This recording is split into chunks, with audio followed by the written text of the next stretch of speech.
والآخرة خير للذين آمنوا وكانوا يتقون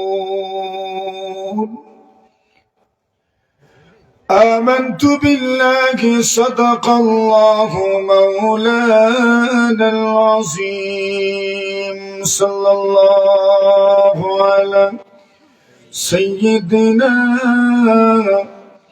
ومولانا محمد وعلى آله وأصحابه وسلم ঐতিহ্যবাহী মানগাঁও ইসলামী যুব সংঘ নসিরগঞ্জ কুলাউড়া মৌলভীবাজারের ৩৭তম বার্ষিক ইসলামী মহাসম্মেলনের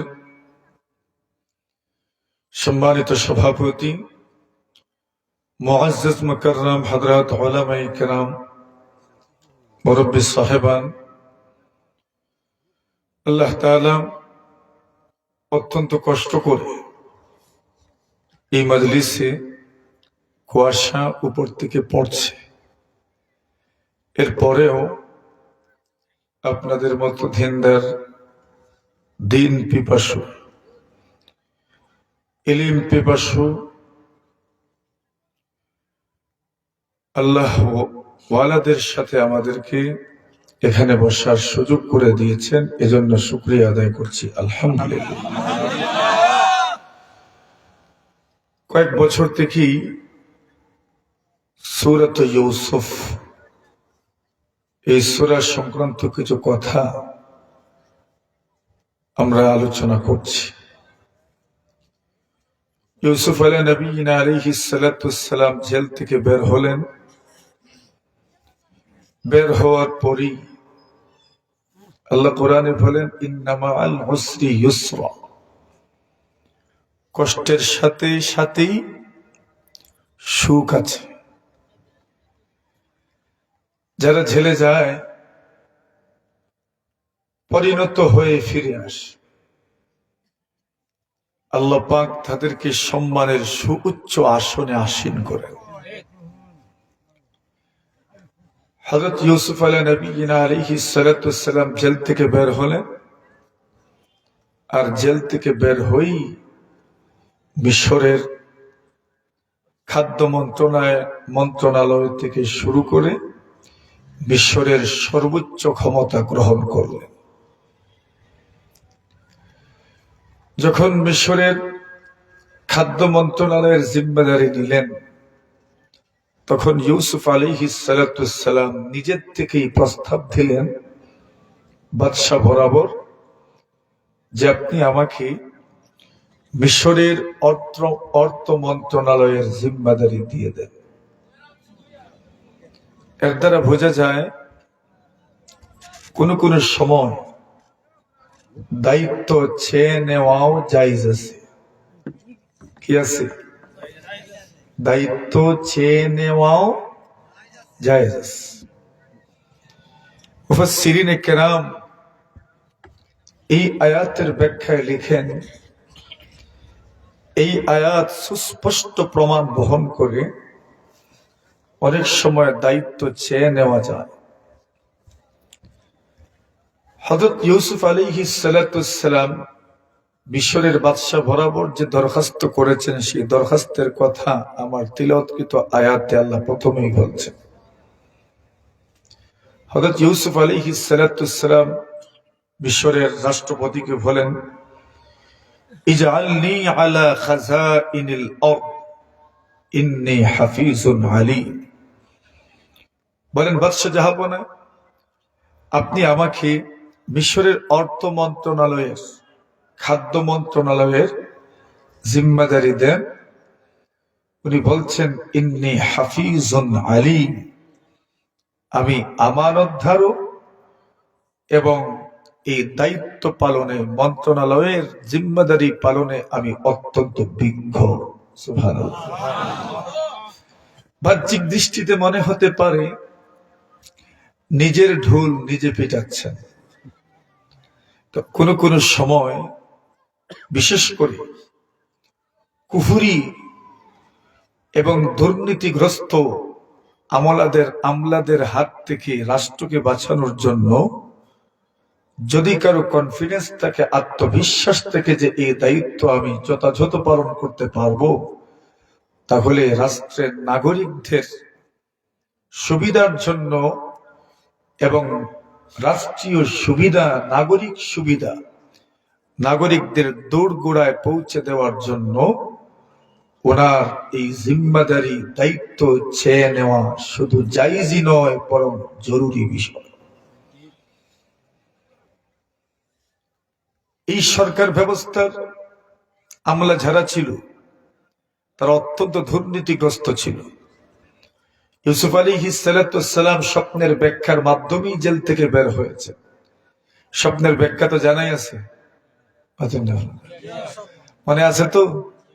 7 বছর ফলন হবে, এরপরের 7 বছর দুর্ভিক্ষ থাকবে। সুতরাং ইউসুফ নবী চিন্তা করলেন, যেই স্বপ্ন আমি দেখেছি এই স্বপ্ন বাস্তব, এই বাদশাহ দেখেছেন, এই স্বপ্নের বাস্তবতা মেনে নিলে 7 বছর খুব ভালো ফসল হবে, বাম্পার ফলন হবে, এর পরের 7 বছর কি হবে? দুর্ভিক্ষ দেখা দিবে। এই দুর্ভিক্ষ উত্তরণের জন্য জিম্মাদারি আমাকেই গ্রহণ করতে হবে, নতুবা যারা আছে খাওয়া দল, ওরা খেয়ে দিয়ে লুটে পুটে সব শেষ করে দিবে, জনগণের দোরগোড়ায় আর কিছুই পৌঁছবে না, যেটা আপনারা দেখেছেন ইতিপূর্বে। এই জন্য ইউসুফ আলাইহিস সালাম বলছেন, ইজআলনি আলা খাযাইনিল আরদ, আমাকে খাদ্য মন্ত্রণালয়ের, অর্থ মন্ত্রণালয়ের জিম্মাদারি দিন।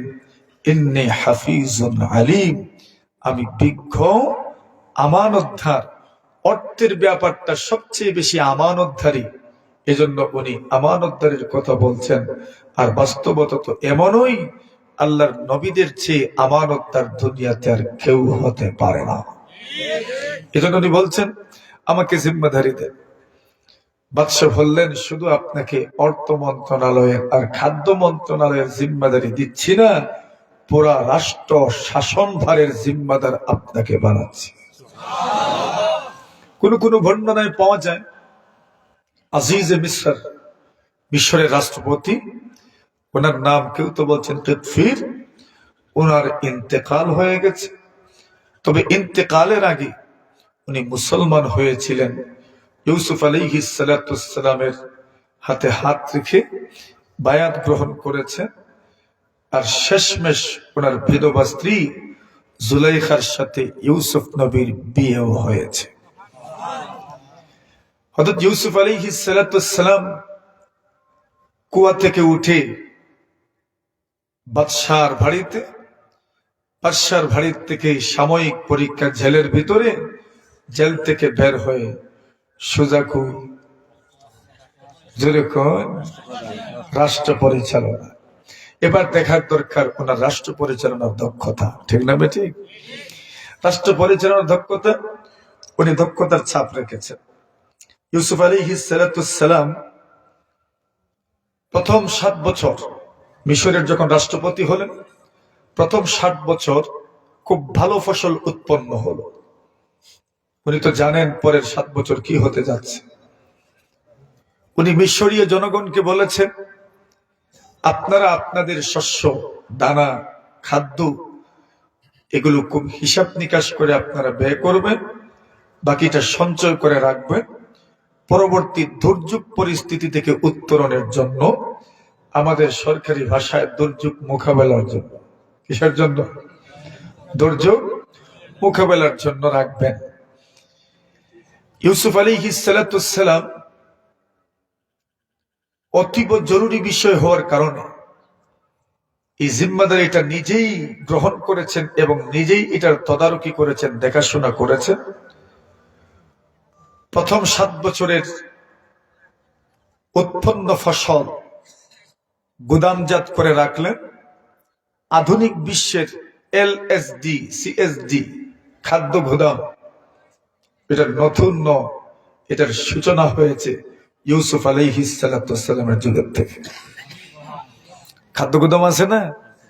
ইউসুফ আলাইহিস সালাম অতিরিক্ত ফসল উৎপন্ন হয়েছে, ওই অতিরিক্ত ফসল খাদ্য গুদামে গুদামজাত করে রাখলেন আর নির্দেশনা দিলেন বড় মিথ্যপিতার সাথে প্রত্যেকেই ব্যয় করবেন, কারণ সামনে যা আসছে, যে ঝড় আসছে, ওই ঝড় থেকে উত্তরণের জন্য সম্মিলিত প্রচেষ্টার কোনো বিকল্প নাই।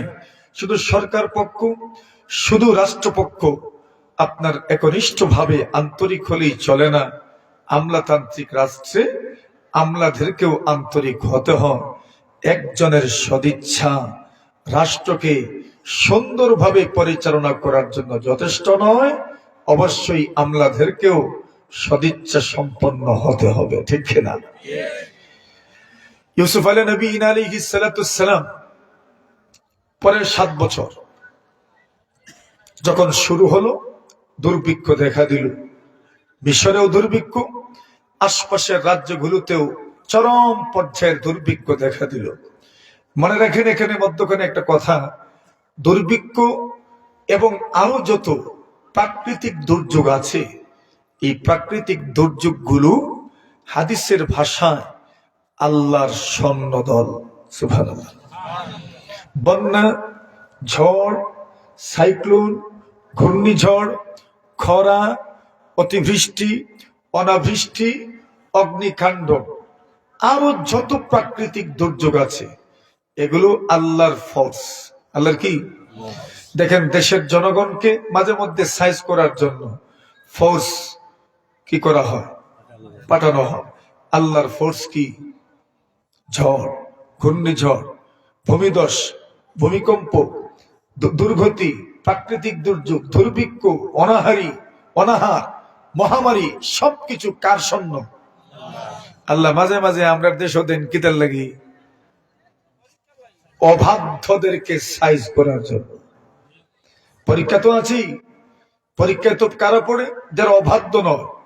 আর মূলত সাইজ করেন কারে? যারা অবাধ্য থাকে, এদেরকে সাইজ করেন আল্লাহ তাআলা। অগ্নিকাণ্ড সহ এই দুনিয়াতে বহুত কিছু ঘটছে এখন, এগুলোর পিছনে কার হাত?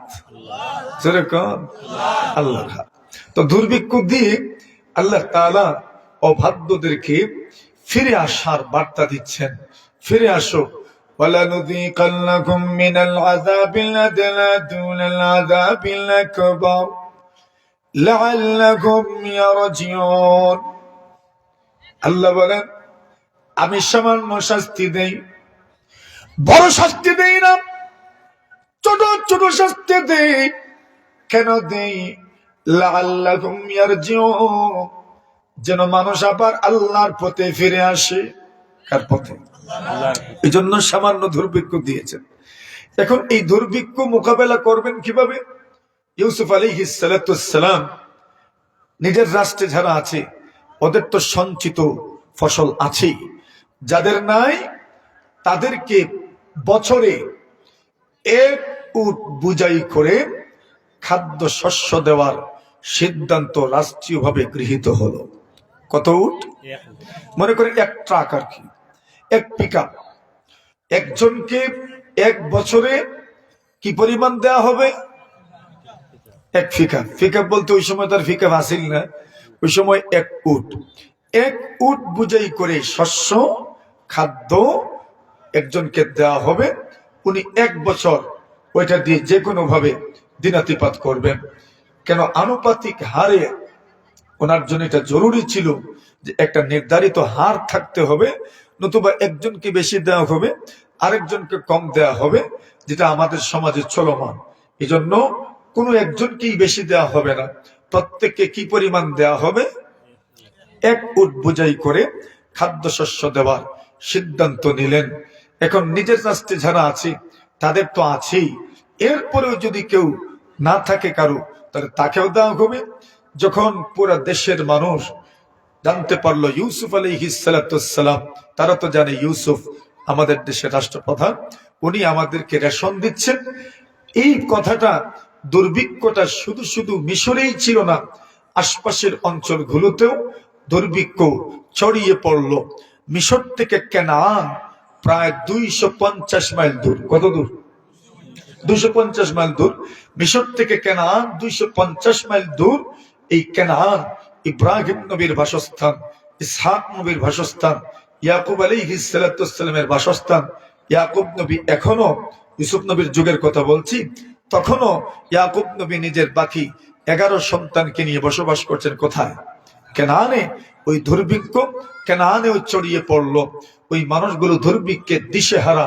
ইয়াকুব আলাইহিস সালাম লোক মুখে জানতে পারলেন মিশরের রাষ্ট্রপ্রধান নাকি অত্যন্ত ভালো মানুষ, অত্যন্ত সৎ মানুষ, যিনি দুর্ভিক্ষ পীড়িত জনগণকে, মানুষকে, সে যে কোনো রাষ্ট্রের হোক, উনি স্বল্প মূল্যে রেশন দিচ্ছেন। সুবহানাল্লাহ।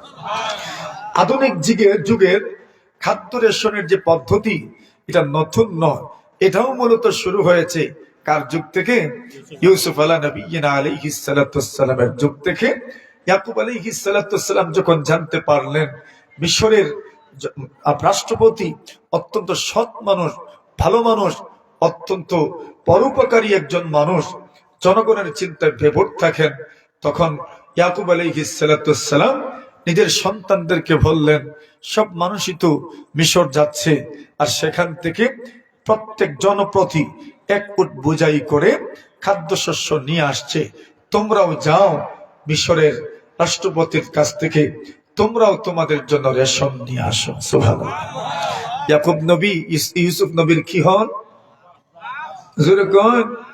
বাবা হন। বাবা জানতে পেরেছেন মিশরে কে আছে তা তো জানেন না, আমার ছেলেই যে মিশরের প্রেসিডেন্ট তাও তো ওনার জানা নাই, কিন্তু জানতে পেরেছেন একটা মিশরের প্রধানমন্ত্রী যিনি, উনি বড় সৎ মানুষ, বড় ভালো মানুষ, তিনি রেশন দিচ্ছেন। রেশন আনার জন্য সন্তানদেরকে পাঠাইলেন। সুবহানাল্লাহ। সবাই গেলেন না, ইউসুফ নবী সহ তো 12 জন। কতজন? 12 জন। তো 12 জনের মধ্যে ইউসুফ আর হযরত বেনিয়ামিন, এই 2 জন এক মায়ের ঘরের, আর বাকি 10 জন আরেক মায়ের ঘরের। ইউসুফ নবী তো ভাইয়েরা কূপে ফেলে দিয়েছে, তারা তো আর জানে না ইউসুফ নবী কূপের থেকে উঠে যে এখন সিংহাসনের উপরে আছেন, ওটা ভাইদেরও জানা নাই, বাবারও জানা নাই। বোঝা গেল নবী রাসূলরা গায়েবও জানেন না। এই জন্য ইয়াকুব আলাইহিস সালাম জানতে পারেন নাই যে ওনার সন্তান মিশরের প্রেসিডেন্ট, মিশরের রাষ্ট্র ক্ষমতায়। এখন ভাইদেরকে পাঠাইলেন, যাও তোমরা মিশরে যাও, এখানে একজন ব্যতি রেখে, বিনিয়ামিন ছাড়া। বিনিয়ামিন বাড়িতে থাকলেন বাবার খেদমতের জন্য এবং দেখাশোনার জন্য, ঘর ভাড়ি দেখাশোনার জন্য। সবাই নিয়ে আর বিদেশ যায় না, 2 একজন থাকেন না নিদেশ। মা বাপ যারা আছেন এদেরকে দেখাশোনা করার জন্য, জায়গা জমি যা আছে ওটা দেখাশোনা করার জন্য, দোকান কোটার ভাড়া তোলার জন্য একজন তো কমপক্ষে দেশও থাকা দরকার। হযরত বিনিয়ামিন উনি থাকলেন বাবার কাছে। আল্লাহ বলেন ইউসুফের ভাইয়েরা যখন আসলেন, আসার সাথে সাথেই ইউসুফ আলাইহিস সালাম কি প্রতিক্রিয়া দেখালেন, এরপরের আয়াতে আল্লাহ বর্ণনা করছে। وجاء إخوة يوسف فدخلوا عليه فعرفهم وهم له منكرون। আল্লাহ বলেন وجاء إخوة يوسف, ইউসুফ আলাইহিস সালামের ভাইয়েরা ওনারা মিশর আসলেন। ফালাম্মা দাখালু আলাইহি, যখন ওনারা ইউসুফ আলাইহিস সালামের রাজ দরবারে প্রবেশ করলেন, সাথে সাথে ইউসুফ আলাইহিস সালাম তাদেরকে চিনে ফেলেছেন। কিন্তু এদের অবস্থা কি? আল্লাহ বলছেন ওয়াহুম লাহু মুনকিরুন, ভাইয়েরা ইউসুফ আলাইহিস সালামকে চিনতে পারেন নাই। এটাই বেশ কম। আর তারতম্য, একজন নবীর দূরদর্শিতা, একজন নবীর প্রখর মেধা, একজন নবীর জ্ঞান, আর একজন নবীর আকল বুদ্ধি বিবেক, আর সাধারণ মানুষের আকল বুদ্ধি বিবেক, একজন নবীর জ্ঞান গরিমা, একজন নবীর দূরদর্শিতা আর অন্যদের দূরদর্শিতার মধ্যে এতটুকুই তফাৎ। সুবহানাল্লাহ। বাকিরা চিনেন নাই, ইউসুফ নবী চিনে ফেলেছেন। বাকিদের মনে তো আরে ইউসুফকে তো আমরা কূপে ফেলে দিয়েছি, এখান থেকে উঠার তো কোনো সুযোগ নাই, কিন্তু ইউসুফ নবীকে তো আল্লাহ উঠাইছেন, মিশরের প্রেসিডেন্ট বানিয়ে দিয়েছেন। ইউসুফ আলাইহিস সালাম যখন চিনতে পেরেছেন, কিন্তু উনি যে চিনছেন ওইটা প্রকাশ করলেন না। চিনছেন তো ঠিক, কিন্তু এরপরেও তো আরেকটু শিওর হওয়া দরকার, পুরা শিওর হওয়া দরকার। এবং এদের সাথে কথা বললে, বিশেষ করে মহব্বতের মানুষের সাথে কথা বলতে তো এমনিতেই ভালো লাগে, ঠিক না বেটি? আর যখন নিজের আপনজন, নিজের রক্ত, নিজের ব্লাড, তখন তো কথা বলতে কি পরিমাণ ভালো লাগবে, ওইটা তো যিনি চিনতে পেরেছেন উনিই জানেন। দেখবেন মাঝে মধ্যে নিজের খুব কাছের আত্মীয় স্বজনের সাথে যখন দেখা হয়, উনি যখন চিনেন না, আপনি চিনে যাবেন, তখন দেখবেন আপনি রহস্যময়ী কথা বলেন। তখন একটু ঘুরিয়ে ফিরিয়ে কথা বলেন। কেন ওই সময় কথা বলতে ভালো লাগে? যত ঘুরাবেন ততই ভালো লাগে। কেন? মানে এটা অন্যরকম একটা মানে মনোরঞ্জন, যেটা কেউ ভাষা দিয়ে প্রকাশ করতে পারবে না। যারা এমন পরিস্থিতির সম্মুখীন হয় তারাই জানে। ইউসুফ নবীর মনে তো ওই অবস্থাটা। কে এসেছে? আমার ভাইয়েরা এসেছে, আমার বাপের আর ছেলেরা এখানে এসেছে, নিজের ভাই, নিজের ব্লাড, নিজের রক্ত এখানে এসেছে। ইউসুফ আলাইহিস সালাম এদের সাথে কথা বললেন, জিজ্ঞাসাবাদ করলেন। অচেনা মানুষকে যেমন ভাবে জিজ্ঞাসাবাদ করা হয়, ইউসুফ আলাইহিস সালাম এদেরকে এমন ভাবে জিজ্ঞাসা করলেন। জিজ্ঞাসা করার পরে বুঝতে পারলেন এরা তো আমারই ভাই। জিজ্ঞাসা করলেন, আপনাদের বাড়ি কোথায়? ওনারা বললেন, আমাদের বাড়ি কেনানে। সুবহানাল্লাহ। তো আপনাদের বাবা কি জীবিত আছেন? বলে, জি, আমাদের বাবা জীবিত আছেন। কি নাম আপনাদের বাবা? আমাদের বাবার নাম ইয়াকুব। উনি কি করেন? বলে, উনি রসুল ছিলেন, নবী ছিলেন। সুবহানাল্লাহ। আপনারা কয় ভাই? বলে, আমরা ছিলাম 12 ভাই। কতজন? 12 জন। তো 10 জন যে আসছেন, বলে এক ভাই বাড়িতে আর আরেক ভাই গুম হয়ে গেছে। সুবহানাল্লাহ। আরেক ভাই কি হয়ে গেছেন? গুম হয়ে গেছেন। কোথায় হারিয়ে গেছে? ওনার কোনো খোঁজ খবর আমরা জানি না, ওনার কোনো তথ্য উপাত্ত আমাদের কাছে নাই। তো আরেক ভাই আসলেন না কেন? উনি আব্বার কাছে, আব্বাকে দেখাশোনা করবেন, আব্বার খেদমত করবেন, বাড়ি দেখাশোনা করবেন। ইউসুফ আলাইহিস সালাম বলেন, অনেক ভালো আপনারা এসেছেন, ঠিক আছে, খাদ্য মূল্য আনছেন।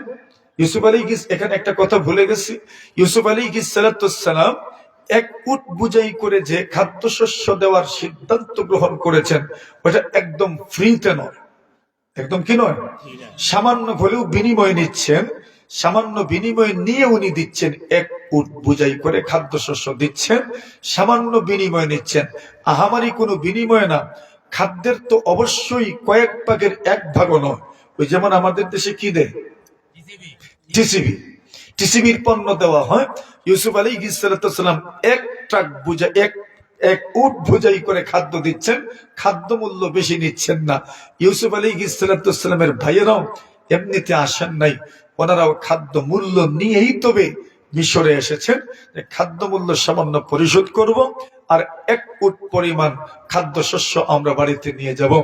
ইউসুফ নবী এদেরকে রাজকীয় মেহমানদারি করলেন, আর এরপরে কর্মচারীদেরকে বললেন, এদের উটগুলো বুঝাই করো, এদের জন্য খাদ্যশস্য প্রস্তুত করো। আল্লাহ বলছেন, খাদ্যশস্য প্রস্তুত করার পরে কি হলো না হলো সেই কথা আল্লাহ নিজেই বর্ণনা করছে।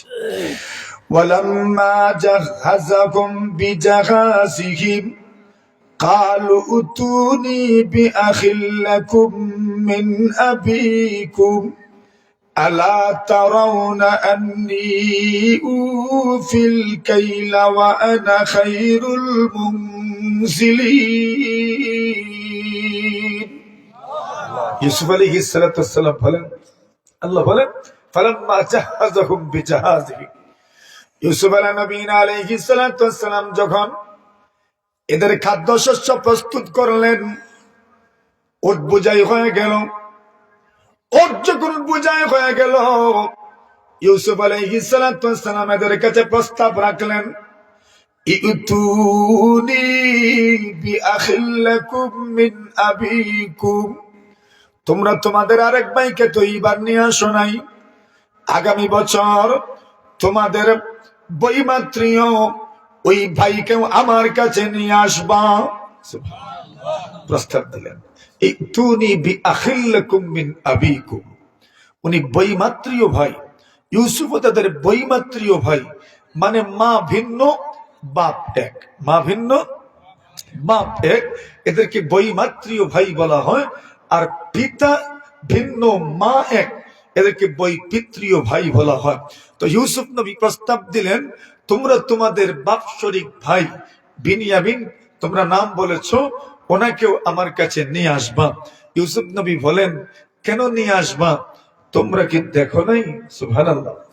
মানে উনি যে সুন্দর আচরণ করেছেন ওইটা তুলে ধরলেন, আর ওইটা তুলে ধরে বললেন, তোমরা কি দেখো নাই যে আলা তারাউনা আন্নি উফিল কাইলা, যে আমি মাপে একটু হেরফের করি নাই, আমি পুরা পুরা দিয়েছি, একটাও কম দেয় নাই, 100 টাকাও কম দেওয়া হয় নাই।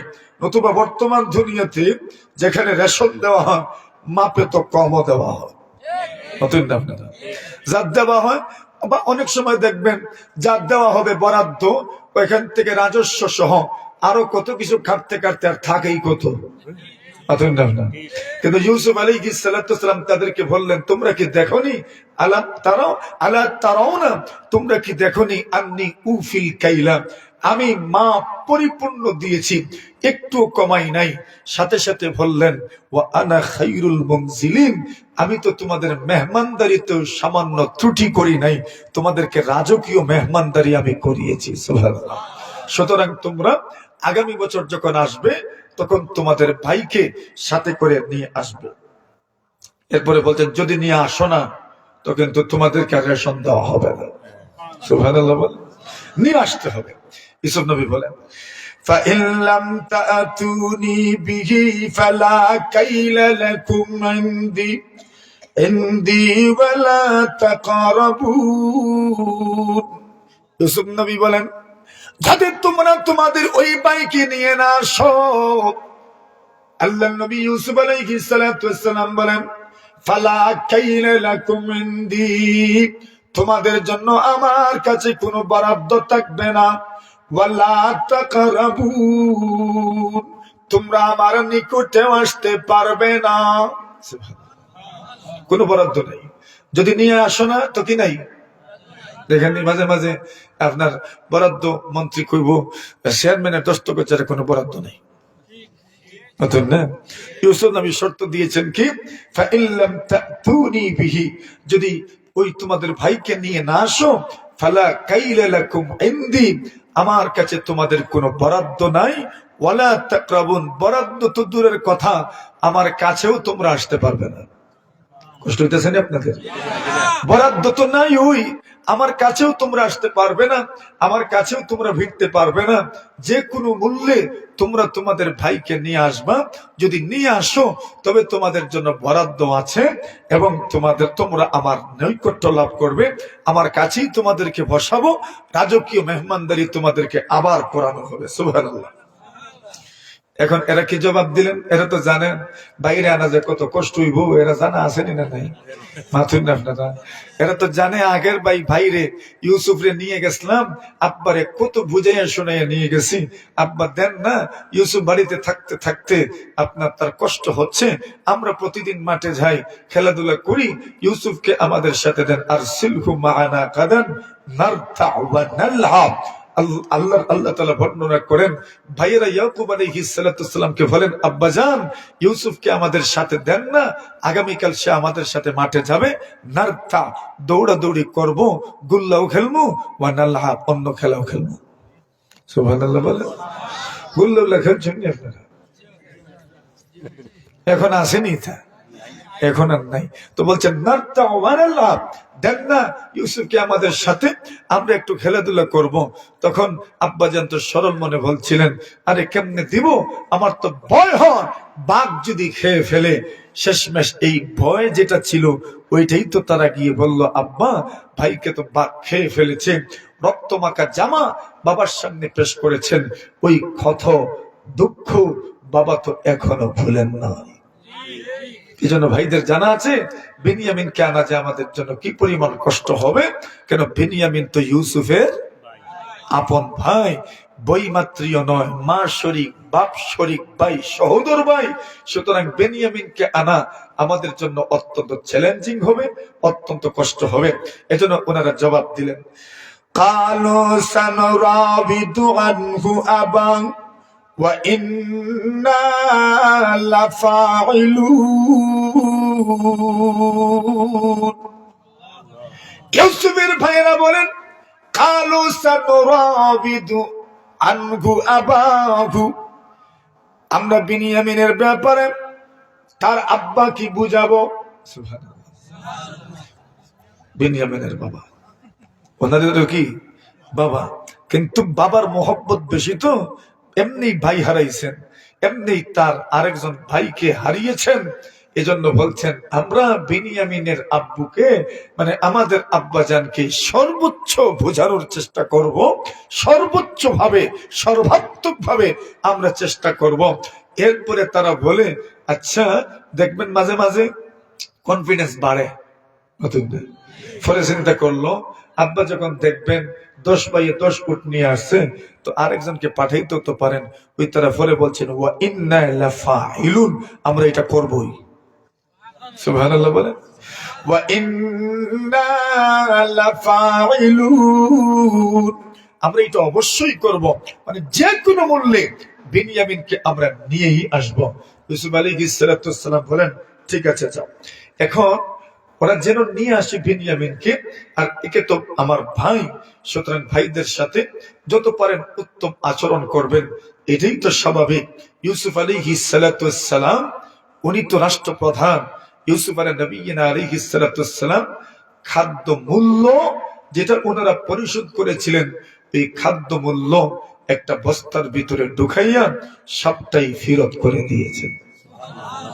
ইউসুফ নবী নিজের থেকে পরিশোধ করেছেন, তোমরা ভাবিয়েন না মানে স্বজনপ্রীতি করছেন মনে হয় না, না, ইউসুফ আলাইহিস সালাম নিজের থেকে পরিশোধ করেছেন, কিন্তু ভাইদের যে খাদ্য মূল্য তারা পরিশোধ করেছেন, যে শস্য মূল্য পরিশোধ করেছেন, ওই খাদ্য মূল্য আর শস্য মূল্য হযরত ইউসুফ আলাইহিস সালাম এদেরকে ফিরিয়ে দিলেন। ওই কথা আল্লাহ বর্ণনা করছেন। وقال لفتيانه اجعلوا بضاعتهم في رحالهم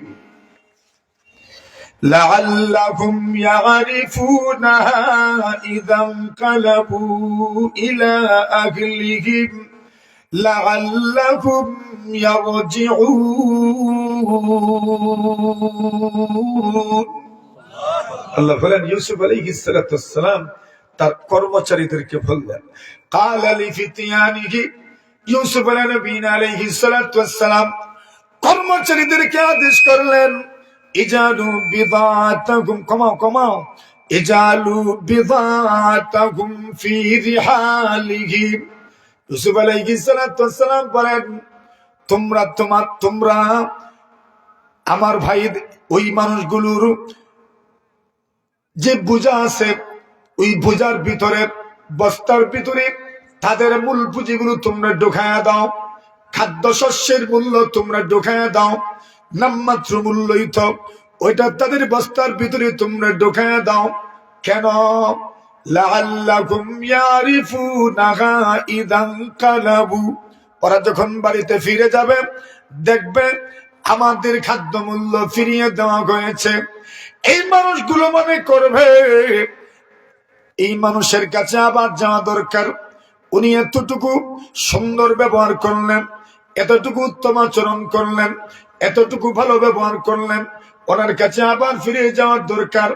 ইউসুফ আলাইহিস সালাম বলেন লাআল্লাহুম ইয়ারজিউন, যখন গিয়ে দেখবে আমাদের খাদ্য মূল্য মূল পুঁজিটা ফিরিয়ে দেওয়া হয়েছে, ওই মানুষগুলো আবার আমি ইউসুফের দরবারে আসবে। আর আসার দরকার, আসার কি পরিচিত হওয়ার দরকার, মাথুন না রহস্য উদ্ঘাটন হওয়ার দরকার না। ইউসুফ নবী বললেন রেখে দাও। ফালাম্মা রাজাউ ইলা আবিহিম قالوا يا أبانا منع منا الكيل فأرسل معنا أخانا نكتل وإنا له لحافظون। আল্লাহ বলেন এখানে একটু আগ পিছ হয়েছে, আমি ওই আগেরটা আগে বলি পিছেরটা পিছে বলি। হযরত ইউসুফ আলাইহিস সালাতু ওয়াস সালাম যখন এদেরকে বিদায় দিলেন আর তারা বাড়িতে চলে গেলেন, যাওয়ার পরেই ইয়াকুব আলাইহিস সালাতু ওয়াস সালাম উট ভর্তি রেশন দেখলেন, বড় খুশি হইলেন, রাষ্ট্রপ্রধানের জন্য দোয়া দিলেন। কতই না উত্তম রাষ্ট্রপ্রধান, আল্লাহ যেন তার ভালো করেন। যেমন দোয়া দেয় আর কি মানুষ, আল্লাহ নবীদের দোয়া তো আরো কত ব্যাপক দোয়া, নবী তো কত বড় দোয়া দিচ্ছেন। ইয়াকুব আলাইহিস সালাতু ওয়াস সালাম ইউসুফ আলাইহিস সালাতু ওয়াস সালামের জন্য দোয়া করেছেন, জানেন তো না? উনিও যে ইউসুফ রাষ্ট্রপ্রধানের জন্য দোয়া করেছেন আর সন্তানদেরকে বলছেন, মাশাআল্লাহ তোমরা যাওয়াই তো পাইছো। এরা যখন প্রত্যেকে যার যার বস্তাগুলো খুললো, খোলার পরে দেখে সুবহানাল্লাহ, তাদের মূল পুঁজি ফিরিয়ে দেওয়া হয়েছে। তখন ছেলেরা বাবাকে সম্বোধন করে বলে, আব্বাজান দেখেছেন আপনি? ফালাম্মা ফাতাহু মাতাআহুম ওয়াজাদু বিদাতাহুম রুদ্দাত ইলাইহিম قالوا يا أبانا ما نبغي هذه بضاعتنا ردت إلينا ونمير أهلنا ونحفظ أخانا ونزداد كيل بعير ذلك كيل يسير। আল্লাহ বলেন, ফালাম্মা ফাতাহু মাতাআহুম, যখন তারা তাদের বস্তাগুলো খুললেন, খোলার পরে দেখেন রুদ্দাত ইলাইহিম, তাদের মূল পুঁজি তাদেরকে ফিরিয়ে দেওয়া হয়েছে। ওরা বললেন, কালু ইয়া আবানা মা নাবগি, বলেন ও আব্বাজান আর কি চাই। সুবহানাল্লাহ, মানুষ যখন অনেক খুশি হন তখন এরকম বলে, হে আব্বাজান মা নাবগি, আর কি চাই, হাযিহি বিদাআতুনা রুদ্দাত ইলাইনা, আমাদের মূল পুঁজি খাদ্যশস্যের মূল্য আমাদেরকে ফিরিয়ে দেওয়া হয়েছে। এখন বলেন তো আপনি কি ভাইকে আমাদের সাথে দিবেন না? ইনি কত ভালো, খাদ্য মূল্য ফিরিয়ে দিলেন। যদি ভাইকেও সাথে দেন তাহলে তো আমরা আরো বেশি কিছু নিয়ে আসতে পারবো। এখন এই কথাটা আগে আল্লাহ বলছেন, যখন ওনারা বাড়িতে আসলেন, আসার পরেই আব্বাজানের কাছে প্রস্তাব দিলেন, আব্বাজান আপনি এক কাজ করেন, মুনিয়া মিনাল কাইল ফাআরসিল মা'ানা আখানা নাকতাল ওয়া নাজদাদু কাইলা বাঈর। আব্বাজান উনি বলেছেন, রাষ্ট্রপ্রধান বলেছেন, যদি ভাইকে সাথে করে না নিয়ে যাই আর আমাদেরকে রেশন দিবেন না। ওই কথা আল্লাহ বলছেন মুনিয়া মিনাল কাইল, মানে আমাদের রেশন রুখে দেওয়া হয় নাই, কিন্তু এইবার তো দেওয়া হয়েছে।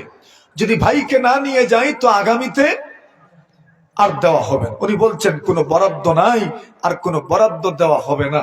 সুতরাং এক কাজ করেন, আরসিল মা'ানা, আপনি ভাইকে আমাদের সাথে দেন, যদি দেন বরাদ্দ পাবো, ওয়া নাজদাদু কাইলা বাঈর, আরো এক উট কমপক্ষে আমরা বাড়িতে নিয়ে আসতে পারবো। সুবহানাল্লাহ। এই কথাটা আকপিস কেন বললাম? যদি বস্তা খোলার আগেই যদি ওনারা প্রস্তাব দিতেন, আব্বাজান বাইরে আমাদের সাথে পাঠান, তো আব্বা কইতেন আর কোনো কাজ নাই আমার, একজন খোয়াইছি আরেকজন খোয়াইতাম। যখন বস্তা খোলার পরে দেখেছেন যে মূল পুঁজিটা পর্যন্ত ফেরত দেওয়া হয়েছে, তখন ইয়াকুব আলাইহিস সালাতু ওয়াস সালাম ভাবলেন, আসলে এমন একজন মানুষের কাছে আমার আরেকটা সন্তান যদি যায়, তাহলে আরেকটা উট বুঝায় খাদ্য শস্য বাড়িতে নিয়ে আসতে পারবে। সুতরাং এটা দরকার, বাবা বিনিয়ামিনকে পাঠানোর ক্ষেত্রে আরেকটু আপনার অগ্রসর হবেন। এজন্য তারা কথাটা পরে বলেছেন, এটাই আপনার বুঝে ধরে। কথা বলেন ঠিক না বেঠি? হযরত ইয়াকুব আলাইহিস সালাতু ওয়াস সালাম বলেন, আমি কেমনে দিব আমার বেনিয়ামিনকে তোমাদের সাথে? ওই অতীতটা আবার স্মরণ করলেন। সুবহানাল্লাহ। দেখেন না, অতীতের ঘা যেটা আছে, ক্ষত যেটা আছে, ওইটা সময়ে সময়ে উকি দেয়নি না, উকি দেন। আর সন্তান হারানোর বেদনা, ওইটা তো বাপ বুঝেন, মা বুঝেন। সন্তান হারানোর বেদনাটা কেমন, তাও যদি কমপক্ষে সন্তানকে গোসল দাফন করতে পারতাম, তাও তো একটা কথা ছিল, মনেকে সান্ত্বনা দিতে পারতাম, সন্তানটা মারা গেছে, নিজের হাতে গোসল দাফন দিয়েছি। এমনও তো নয়, সন্তানটা গেল ভাইদের সাথে, এরপরে আর ফিরলো না। জানি না বাস্তবতা কি, তাও তো জানেন না। তো এমন সন্তানের জন্য বাবার অন্তরের অবস্থাটা কেমন হবে তা তো খুব সহজেই অনুমেয়। তাও তো উনি এমন একজন সন্তান ছিলেন, সবার চেয়ে স্বতন্ত্র, সবার চেয়ে আলাদা। তিনি স্বপ্নে দেখেছেন চন্দ্র সিজদা করছে, সূর্য সিজদা করছে, 11টি তারকা সিজদা করছে। বাবা তো ধরেই নিয়েছিলেন ও দুনিয়াতে কিছু একটা হতে যাচ্ছে। সুবহানাল্লাহ। এমন একটা ছেলের হারানোর বেদনা বাবার অন্তরে কি পরিমাণ দাগ থাকবে, ওটা তো সহজেই অনুমান করা যায়। ইয়াকুব আলাইহিস সালাতু ওয়াস সালাম বলেন, তোমরা যে বলছো তাকে দিও। কালা হাল আমানুকুম আলাই ইল্লা কামা আমিনতুকুম আলা আখিহি মিন ক্বাবল ফাল্লাহু খায়রুন হাফিজা وهو أرحم الراحمين। ইয়াকুব আলাইহিস সালাতু ওয়াস সালাম বলেন, আমি তার ভাইয়ের ক্ষেত্রে তোমাদের উপর যে পরিমাণ বিশ্বাস আমার ছিল, এর চাইতে বেশি বিশ্বাস তো তোমাদেরকে আমি করতে পারবো না। যেহেতু তোমরা নিতে চাচ্ছ আর বলছো যদি ভাইকে না নিয়ে যাও তাহলে তোমাদেরকে বরাদ্দ দেওয়া হবে না, রেশন দেওয়া হবে না, তোমাদের জন্য নিয়ে যাওয়া জরুরি। কিন্তু আমি কোন বিশ্বাসে দেই? ইউসুফকে যেই বিশ্বাসে তোমাদের সাথে দিয়েছিলাম, এর চাইতে তো বেশি বিশ্বাস আমি তোমাদেরকে আর করতে পারবো না। তবুও যাও দিলাম। ফাল্লাহু খায়রুন হাফিজা, আল্লাহই উত্তম হেফাজতকারী। ওহুয়া আরহামুর রাহিমিন, উনিই তো সব দয়ালুর দয়ালু, ওনার হাতে সুপুর্দ করলাম। সুবহানাল্লাহ। মানে বেনিয়ামিনকেও যাওয়ার অনুমতি দিলেন। সুবহানাল্লাহ বলেন। বেনিয়ামিনকেও সাথে করে নিয়ে যাবেন। কেন? আরেকটা উট বুঝাই করে নিয়ে আসতে পারবেন। আর ইউসুফ নবীও শর্ত দিয়েছেন, বেনিয়ামিনকে যদি আনতে পারো তবেই বরাদ্দ দেয়া হবে, আর না হয় ক্লোজ, বন্ধ করে দেওয়া হলো, আপনাদেরকে দেওয়া হবে না। এমনকি আপনাদের জন্য 9 এন্ট্রি কার্যকর হবে। কি 9 এন্ট্রি কার্যকর? ফলা তাকরাবুন, মানে 9 এন্ট্রি, আর ঢুকতে পারবা না মিশরে। এখন দেখেন কি করবেন। এত বড় হুমকির পরে বাইকে তো যে কোনো বিনিময়ে নিয়ে যাওয়ার দরকার। এজন্য ওনারা বলছেন ওয়া ইন্না লাফাইলুন, অবশ্যই আমরা ভাইকে নিয়ে আসব, যে কোনো কিছুর বিনিময়ে ভাইকে আমরা নিয়ে আসবো। সুবহানাল্লাহ, জোরে বলেন। কালা লান উরসিলাহু মাআকুম হাত্তা তুতুনি মাওসিকাম মিনাল্লাহ। ইয়াকুব নবী বলেন, আমি ততক্ষণ পর্যন্ত আমার বেনিয়ামিনকে তোমাদের সাথে দিব না, যতক্ষণ পর্যন্ত তোমরা আল্লাহর নামে আমাকে কোন ধরনের নিশ্চয়তা না দিবে, ততক্ষণ পর্যন্ত আমি আমার সন্তানকে তোমাদের সাথে দিব না। সুবহানাল্লাহ। ইল্লা আইয়ুহাতা বিকুম, বলছেন কমপক্ষে তো একটা গ্যারান্টি তো থাকার দরকার আমার কাছে, যে তোমরা আল্লাহর নামে কোনো কিছু বলো, যে কোনো কিছুর বিনিময়ে ভাইয়ের হেফাজত আমরা করব। কোনো কিছু বলো, তারপরে আমি তোমাদের সাথে বিনিয়ামিনকে দিব, আর না হয় দিব না।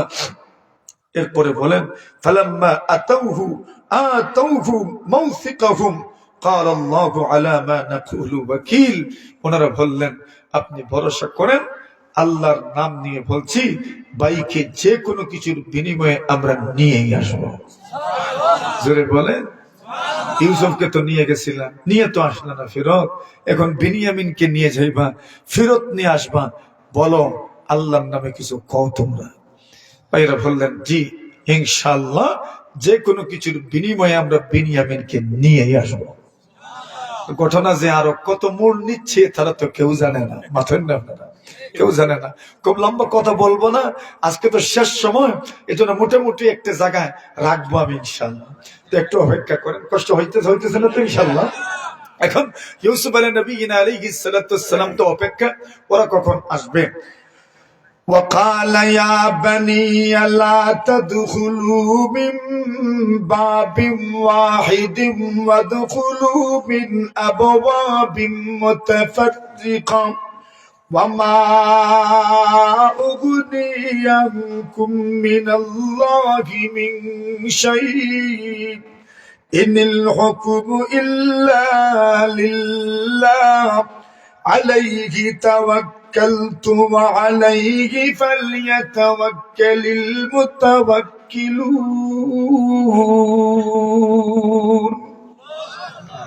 নারে তাকবীর বলেন, নারে তাকবীর দেন। দেখছেন নাকি আসছেন? আরে আলহামদুলিল্লাহ বলেন। আমার জন্য ভালো হয়েছে, ওয়াজ না করলেও জোরে করাইব। জি, না না না, দিব না ইনশাআল্লাহ। না না না না না না না, উঠেন না, উঠেন না। আজটা রাইত হইতো আমার 5 নম্বর।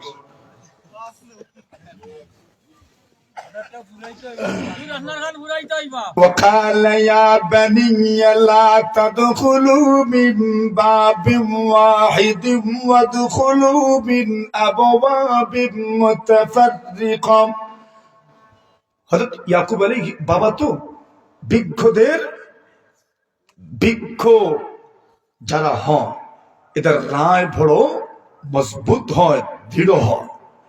যারা বিজ্ঞজন হন, এদের অভিজ্ঞতার আলোকে এমন এমন কথা এদের মুখ থেকে বের হন, পুরা দেশের জন্য, সমাজের জন্য এই কথাটাই সর্বশেষ কথা হয়ে দাঁড়ায়। ঠিক না? এটা অভিজ্ঞতার জলি যাদের সমৃদ্ধ, এরা যখন এমন কথা বলেন, হযরত ইয়াকুব আলাইহিস সালাম বলেন, ছেলেরা আমার, তোমরা তো 10 জন গেছো, তো 10 জন আর 10 জন তো যেমন তেমন না। আপনি যেখানে একজনকে রাখবেন, সকলেই ওই একজনের দিকে তাকাবে। এমন সৌন্দর্য আল্লাহ এদেরকে দান করেছেন। নবীর আওলাদ তো এমনিতেই সুন্দর। 10 জন মাত্র কয়েকদিন আগে সফর করে এসেছেন, এখন আবার যাবে 11 জন। তো যারা দূর থেকে দেখবে, এদের নজর লাগানোর সম্ভাবনা আছে না নাই? এদের নজরও লাগতে পারে। 1 2 নম্বর, ইতিপূর্বে 10 জন গেছেন, এইবার 11 জন যাচ্ছেন। আর গতবার বাদশাহ যে পরিমাণ সম্মান প্রদর্শন করেছেন, রাজকীয় সম্মান দেখিয়েছেন, তো দেখবেন আমাদের সমাজের একদল মানুষ আছে, আপনি যদি একজনকে সম্মান করেন, তো দেখবেন আরেক দলের জ্বালা শুরু হয়। জানা শুরু হয় যে উনি তাকে কেন সম্মান দিল, তাকে কেন সম্মান করলো, তাকে কেন সম্মান প্রদর্শন করলো। এই যে একটা জ্বালা আছে, এই জ্বালা শুরু হয়। তো অতীতে ইউসুফ নবী ওনাদেরকে সম্মান করেছেন, রাজকীয় মেহমানদারি করিয়েছেন, মেহমানখানায় ওনাদের মেহমানদারির আয়োজন করেছেন। যারা দেখেছে ইতিপূর্বে, কর্মচারী আমলাদের মধ্য থেকেও সরকারে ঘাপটি মেরে থাকা কিছু মানুষেরও হিংসার আপনি শিকার হইতে পারেন ওনারা, এবং অন্যান্য জনগণের হিংসারও শিকার হইতে পারেন, এবং অন্য দেশের মানুষের প্রতি হিংসার শিকার হইতে পারেন। এজন্য হযরত ইয়াকুব আলাইহিস সালাম অত্যন্ত সুচিন্তিত মতামত এবং প্রস্তাবনা আর নির্দেশ তাদের সামনে তুলে ধরলেন। বললেন, ও আমার প্রিয় ছেলেরা, ইয়া বানিয়া, ও আমার প্রিয় ছেলেরা, তোমরা এক ফটক দিয়ে, এক দরজা দিয়ে, এক গেট দিয়ে তোমরা মিশরে প্রবেশ করিও না, এক দরজা দিয়ে রাজপ্রাসাদে প্রবেশ করিও না, এক দরজা দিয়ে সচিবালয়ে প্রবেশ করিও না, বরং ওয়াদখুলু মিন আবওয়াবিন মুতাফাররিকা, বিভিন্ন দরজা দিয়ে তোমরা প্রবেশ করো। এক দরজা দিয়ে যখন প্রবেশ করবে, সবার চেহারাই তো মোটামুটি সমান, তখন মানুষ দেখবে আর বলবে, বাপরে বাপ, এক বাপের এত আওলাদ। ইজাতের একটা নজর আছে না? তো এটাও একটা নজর আছে। আচ্ছা, এটা হলো এক নজর। আরেক নজর দিব, দেখছো সবটাই সুন্দর সুন্দর। আরেক নজর দিব যে দেখছো এরা কি সুন্দর একসাথে এসেছে, কত মিল মহব্বত এদের মধ্যে। তো মানুষের হিংসার কারণে অনেক সময় ভাইদের মধ্যে যে সম্প্রীতি আছে, সৌহার্দ্যতা আছে, মহব্বত আছে, এটাও নজরে কমে যায়। ঠিক না বেঠিক? এই সার্বিক বিষয়টা খেয়াল করে ইয়াকুব নবী প্রস্তাব দিয়েছেন, নির্দেশনা দিয়েছেন, এক দরজা দিয়ে তোমরা প্রবেশ করো না, বিভিন্ন দরজা দিয়ে তোমরা প্রবেশ করবা, যাতে করে নজর না লাগে, কেউ যেন হিংসাত্মক মনোভাব পোষণ না করে, কেউ যেন প্রতিহিংসার আগুনে তার অন্তর না ঝলে। কেন যখন মানুষ প্রতিহিংসার দাবানলে ঝলতে থাকে তখন যে কোনো ক্ষতি করার জন্য প্রস্তুত হয়ে যায়। এতে তার ক্ষতি হইল নাকি যার ক্ষতি করলো তার ক্ষতি হইল, ওই দিকে তার কোনো ভ্রুক্ষেপ থাকে না। ঠিক না বেঠিক? আল্লাহ তাআলা এবার এরপরে আবার ইয়াকুব আলাইহিস সালাতু ওয়াস সালাম বলেছেন, এটা তো জাস্ট একটা তাদবীর মাত্র, কিন্তু আল্লাহর পক্ষ থেকে যা হওয়ার তা তো হবেই। এটা তো জাস্ট একটা তাদবীর মাত্র, বাস তোমরা এইভাবে প্রবেশ করো। কিন্তু এইভাবে প্রবেশ করলে যে অনিষ্ট তোমাদেরকে ধাওয়া করবে না, বিষয়টা এমন নয়। আল্লাহ যদি তকদিরে রাখেন অনিষ্ট তোমাদেরকে ধাওয়া করবে, যে কোনো ভাবে তোমরা কোনো কঠিন পরিস্থিতির সম্মুখীন হয়ে যাবে, তত আর হবে কেন? আল্লাহর হুকুমের উপর কোনো হুকুম, ইনিল হুকমু ইল্লা লিল্লাহ, হুকুম তো কার চলে? জোরে বলেন। তবে ভরসা করবেন কার উপর? আলাইহি তাওয়াক্কালতু ওয়া আলাইহি ফালইয়াতাওয়াক্কালিল মুতাওয়াক্কিলুন। এখন নবী বলেন, আমি আল্লাহর উপর ভরসা করলাম, আর যারা ঈমানদার হয়, মুতাওয়াক্কিল হয়, ভরসাকারী হয়, এরা বাস্তবিক অর্থে আল্লাহর উপরই ভরসা করে। আর আল্লাহ জানা দিয়েছেন,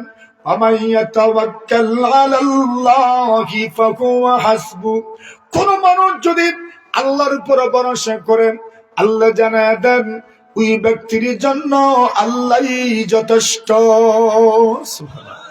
যে আল্লাহর উপর ভরসা করে তার জন্য কে যথেষ্ট? তার জন্য আল্লাহই যথেষ্ট।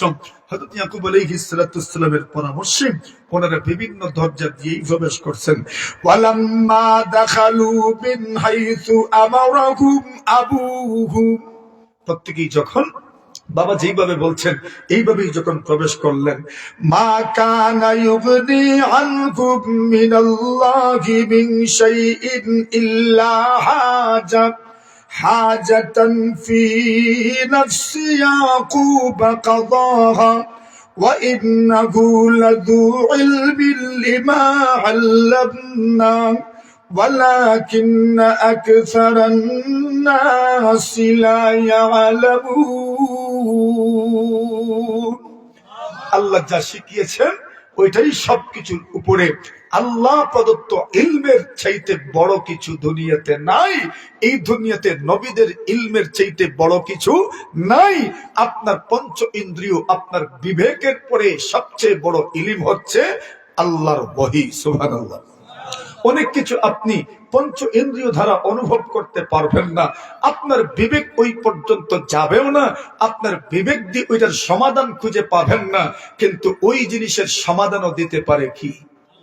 আল্লাহ, মানে ওহীর মাধ্যমে। এই পর্যন্ত তো রুকু শেষ হইল, রুকু থেকে শুরু করছিলাম, একটা রুকু শেষ হইল, এর পরের রুকু থেকে আরেকটা বিষয় শুরু হচ্ছে। ওই বিষয়টা হইল ইউসুফ নবীর কাছে ওনারা যখন গেলেন, যাওয়ার পরে কি কি ঘটলো।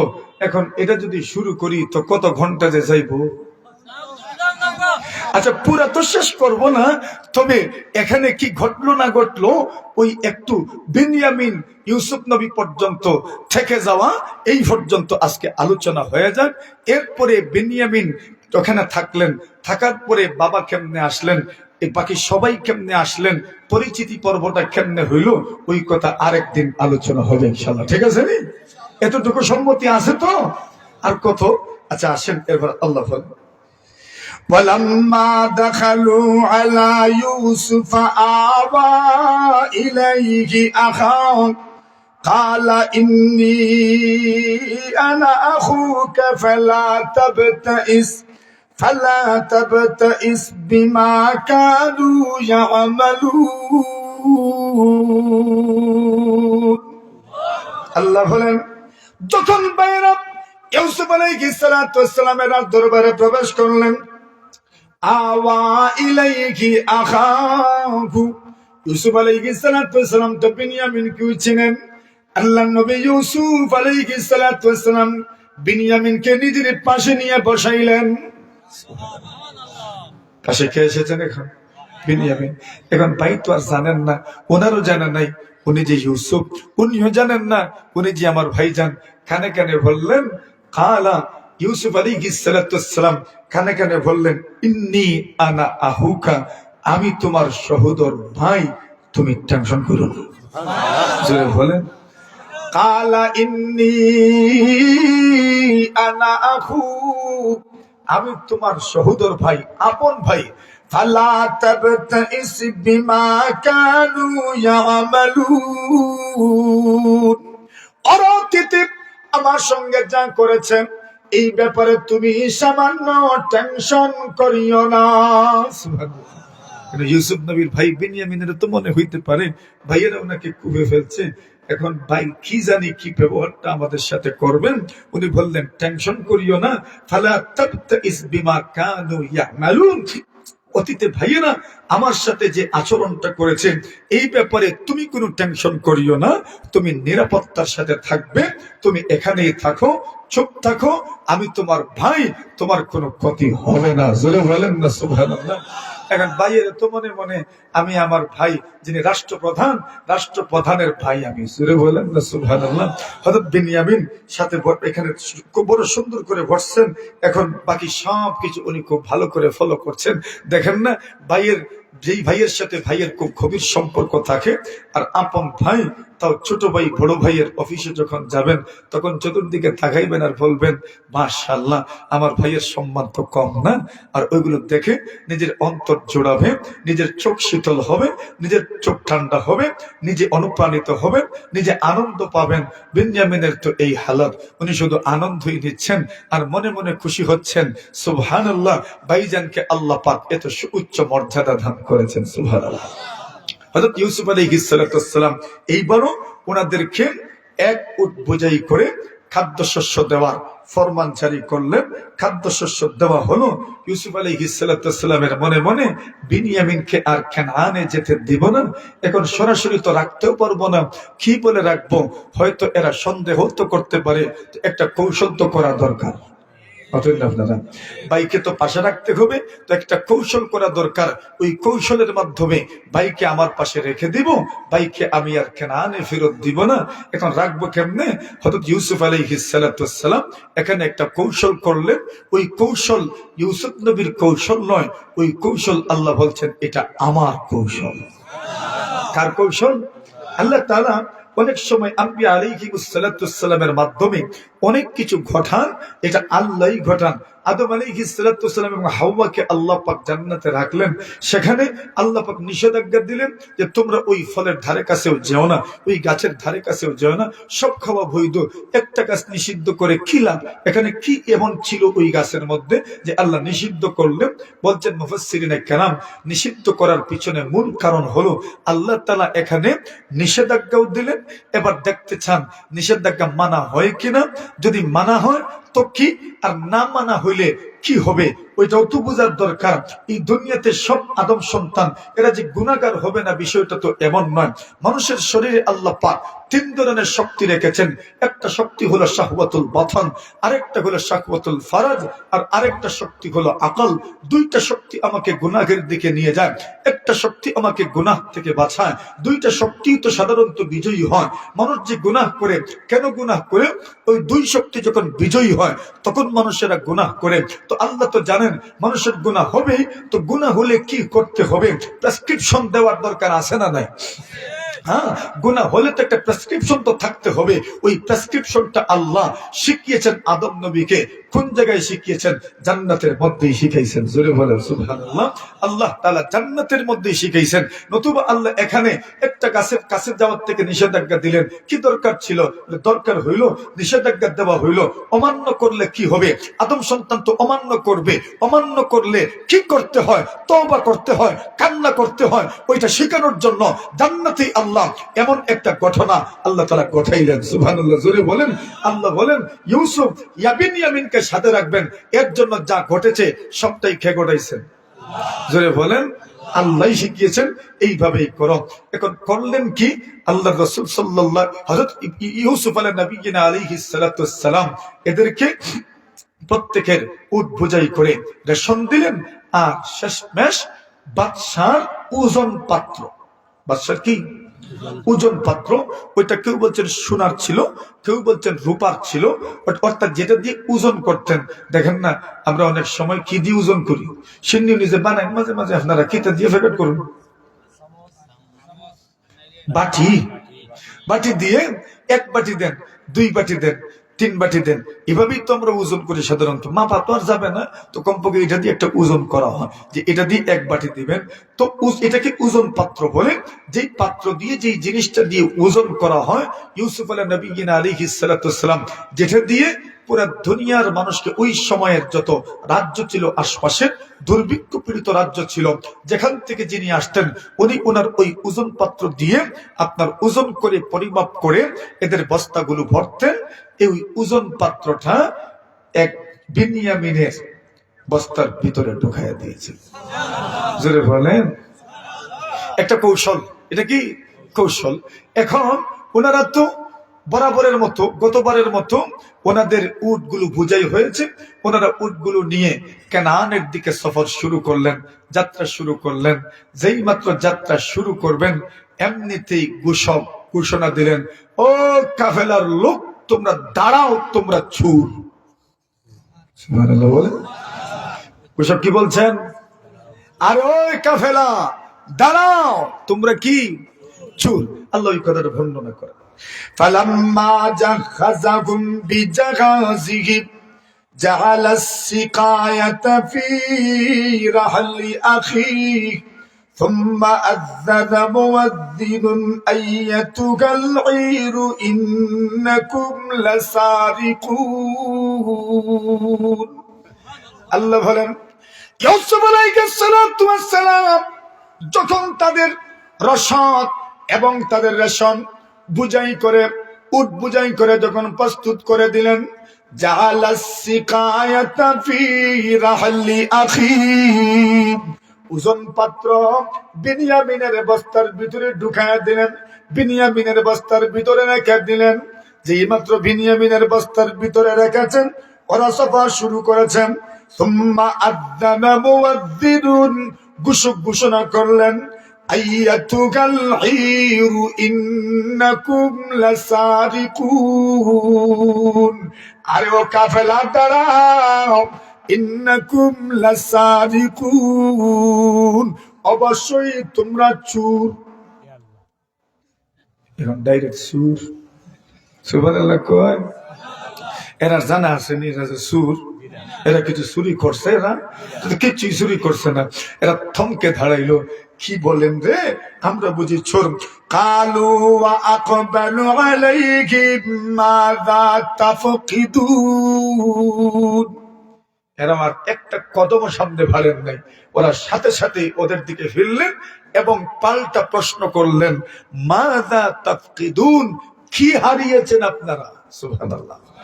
আপনারা যে আমাদেরকে থামাইলেন, যে তোমরা থামো, ইন্নাকুম লাসারিকুন, তোমরা চোর, আপনারা কি হারিয়েছেন বলেন না আমাদেরকে।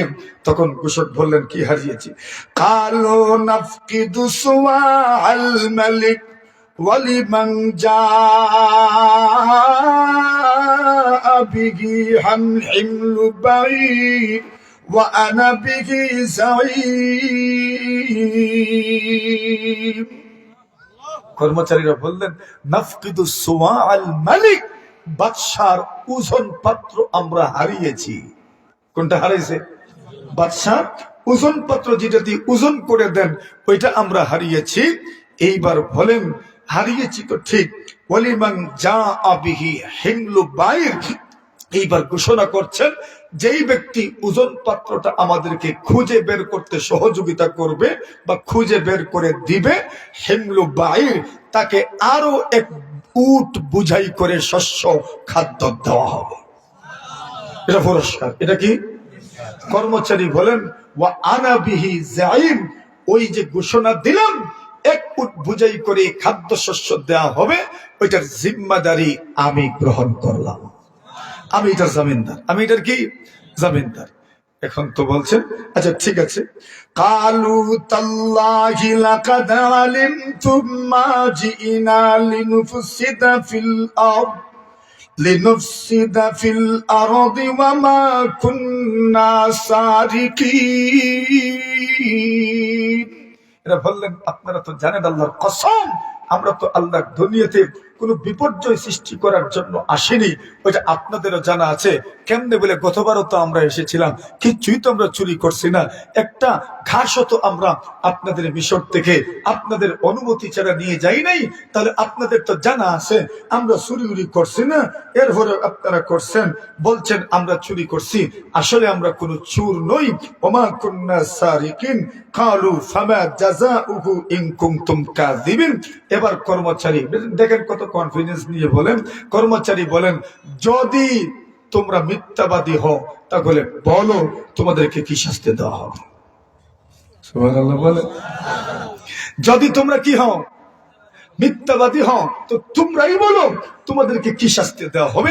আচ্ছা শাস্তিটা কি হবে ইউসুফ নবীরও জানা আছে, ইউসুফ নবীরও কি জানা আছে। কেন ইউসুফ নবী জানেন ইয়াকুব আলাইহিস সালামের শরীয়তে কেউ চুরি করলে তার ফতোয়া কি, তার শাস্তি কি, ইয়াকুব নবীর শরীয়তে আছে। এটা ইউসুফ নবীরও জানা আছে, আর উনিও তো নবী, ওনারও তো জানা আছে শাস্তিটা কি হতে পারে। ইয়াকুব নবীর শরীয়তের কথা ওনার জানা আছে, কিন্তু এরপরেও এদের মুখ থেকে শুনতে চাচ্ছেন, তাহলে আর কি হবে না যে রাষ্ট্রপক্ষ জোর জবরদস্তি আমাদেরকে এই শাস্তি দিয়েছে। বিষয়টা আর এমন হইল না, ওনাদের মুখ থেকে ওনাদের শরীয়ত মতই কিন্তু শাস্তি দেওয়া হইল। এজন্য হযরত ইউসুফ নবীর পক্ষ থেকে ঘোষণা করা হলো, এদেরকে বলা হলো, কর্মচারী বললেন কালু ফামা জাযাউ ইন কুনতুম কাযিবিন। যদি তোমরা মিথ্যাবাদী হও তবে কি শাস্তি দেওয়া হবে বলো। কি শাস্তি দাও? যদি তোমাদের কোনো একজনের বস্তার ভিতরে পাওয়া যায় তো শাস্তি কি বলো। এখন এরা কইলা শাস্তি তো কই তুই বকিতে ইয়াকুব নবীর শরীয়ত আছে, এদের জানা আছে। বলেন ঠিক আছে। কালু জাযাউহু মাউজিদা ফি রাহলিহি ফাহুয়া জাযাউ কাযালিকা নাজজিজ যালিমিন। ইয়াকুব নবীর সন্তানেরা বলেন জাযাউহু মাউজিদা ফি রাহলিহি ফাহুয়া জাযাউ। ইয়াকুব নবীর সন্তানেরা বলেন যার বস্তার ভিতরে বাদশার ওজন পত্র পাওয়া যাবে, আমাদের শরীয়ত মতো শাস্তি হলো ওই লোকটাকে গ্রেফতার করা হবে। সুবহানাল্লাহ। রাখছেন কার বস্তায়? মনে আছে তো? বুঝিয়ে তো গেছেন, আর কি কইতাম। বিনিয়ামিনের বস্তার ভিতরে রাখছেন, এদেরকে জিজ্ঞাসা করছেন শাস্তি কি বলো।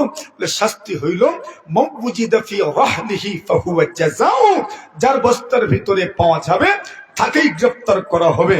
এরপরে ওনারা বলছেন কাযালিকা নাজজিজ যালিমিন, আমরা চোরদেরকে, অপরাধীদেরকে, সীমা লঙ্ঘনকারীদেরকে, বিপর্যয় সৃষ্টিকারীদেরকে এমন ভাবেই শাস্তি প্রদান করি। তো বোঝা গেল ইয়াকুব নবীর শরীয়তে এটা আছে না নাই? ইয়াকুব নবীর শরীয়তে আছে। ইয়াকুব নবী বলেন ঠিক আছে, তাহলে এখন তদন্ত করা দরকার। কিন্তু এখন তদন্ত হইতো, এখন তদন্তের প্রথমেই যদি বিনিয়ামিনের বস্তা খুলুন তো বুঝা দেবে এটা চক্রান্ত। এজন্য প্রথমে বিনিয়ামিনের বস্তা না খুলে বাকি সকলের বস্তা তালাশ করতে করতে আইয়া এখন বিনিয়ামিনের বস্তা তালাশ করছে। মানে বুঝাইলেন কি আমরা জানি না, আমরা কি কোন বস্তা আছে ওটা আমাদের কি নাই, জানা নাই। এখন কেমনে তদন্ত শুরু হইল? ফাবাদা আবি আউইয়াতিহিম কাবালা বিআই আখি।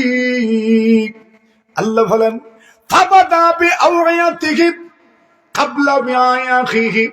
ইউসুফ আলাইহিস সালামের ভাই বিনিয়ামিনের বস্তা চেক করার আগে, বিনিয়ামিনের বস্তার তথ্য নেওয়ার আগে, বিনিয়ামিনের বস্তা তালাশ করার আগে, এর আগে ভাইদের বস্তা তালাশ করেছেন। এরপরে বাইর হলো কই থেকে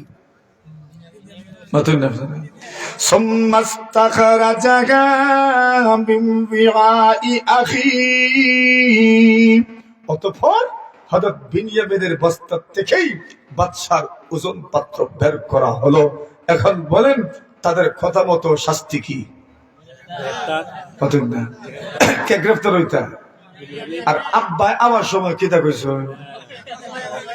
না বলো আল্লাহর নামে কিছু বইলে যাও যে আমার সন্তানকে তোমরা যে কোনো কিছুর বিনিময়ে নিয়ে আসবে। আল্লাহ বলেন কাযালিকা কিদনা লিইউসুফ, আমি আল্লাহ ইউসুফ তার ভাইকে ওনার পাশে রাখার জন্য এইভাবেই কৌশল করেছি। জোরে বলেন সুবহানাল্লাহ। এখন বিনিয়ামিন কোথায়? ভাইয়ের কাছে। এখন এখান থেকে যাওয়ার পরে এরা যখন বাইসারা বাড়িতে গেলেন, আব্বাজান কি বললেন, কি ঘটলো সেখানে, এরপরে কি ঘটলো আগামী বছর শেষ হয়ে যাবে ইনশাআল্লাহ। ওয়া আখিরু দাওয়ানা আনিল হামদুলিল্লাহি রাব্বিল আলামিন। আর না বসেন সবাই ইনশাআল্লাহ। মুহতারাম হাজিরিনে কেরাম, আপনাদের মহব্বত, আপনাদের দোয়া, আপনাদের ভালোবাসা নিয়েই কিন্তু এখানে আমি আগেই ছুটি চেয়েছিলাম যে আর তো আসতে ভালো লাগছে না। ওই জোহরের পরে খানাইঘাট, ভাই চিনবেন, নোমানি সাহেব চিনবেন, খানাইঘাট বাদ জোহর, এরপরে রাজনগর, এরপরে আপনার রামেশ্বরপুর, এরপরে শ্যামরকোনা, এরপরে মানগাঁও। আল্লাহ তাআলা নিয়ে যে আসছেন আমাকে আপনাদের পর্যন্ত, এই জন্য শুকরিয়া আদায় করছি। আল্লাহ তাআলা ভাইজান এসেছেন, ভাইজান আপনাদেরকে নিয়ে দোয়া করবেন ইনশাআল্লাহ। আসসালামু আলাইকুম ওয়া রাহমাতুল্লাহি ওয়া বারাকাতুহু।